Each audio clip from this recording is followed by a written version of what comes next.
Hello students, hope you all are doing well. So in our previous class we have seen ray diagram of concave mirror when the position of the object is beyond C, at infinity, when the object is placed at C, and when the object is placed between C and F. So in today's class we will see the ray diagram, how to form the ray diagram when the object is at F. Now see, I have drawn the mirror, I have marked focus and center of curvature. Now in this case the object will be at F. Now as you know, we need minimum of 2 rays to draw the diagram. So one ray will be parallel to the principal axis, this one. After reflection, this ray will pass through the focus, this ray. Now here in this case also we cannot take any ray from the center of curvature because it's beyond the object. So what we do, we will take one ray at any random angle and we will put it in the incident ray will be incident at the pole. Now according to the law of reflection, here also angle I will be equal to angle R. So after reflection this ray will pass through this direction. So here you can see these two rays don't meet each other, they are almost parallel, or we can say that these two rays meet at infinity. So where will be the image formed? Obviously it will be formed at infinity. And how will be the image? It will be enlarged. Not only enlarged, it will be highly enlarged. And what about real or virtual? It will be real because it's formed in front of the mirror and the image will be inverted.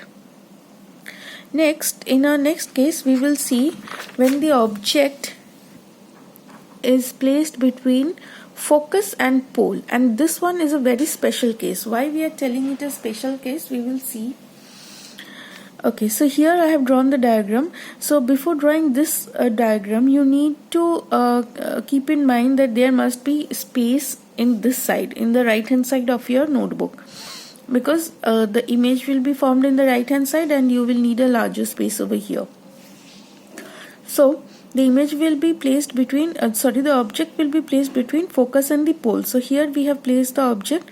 So again we need two rays. One ray will pass parallel to the principal axis and after reflection will pass through the focus.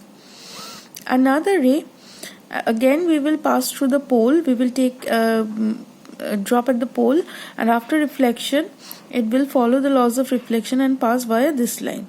Now again we can see that these two rays are diverging.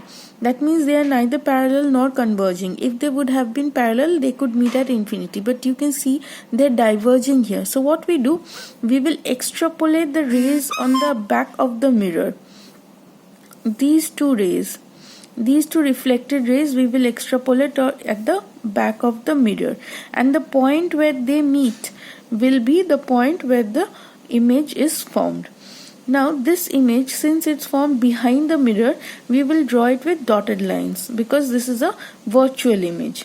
So let's see what is the characteristics of the image. Firstly, where is the image formed? Obviously it's formed behind the mirror. What is the height of the image? It's highly enlarged. It's virtual because it's formed behind the mirror, and it is erect. So these are the four characteristics of the image when the object is placed between focus and pole. Now why is it a special case? Because till now we have shown you 5 cases, and in all the 5 cases the images formed are always real. This is the only case in case of a concave mirror where the image is virtual.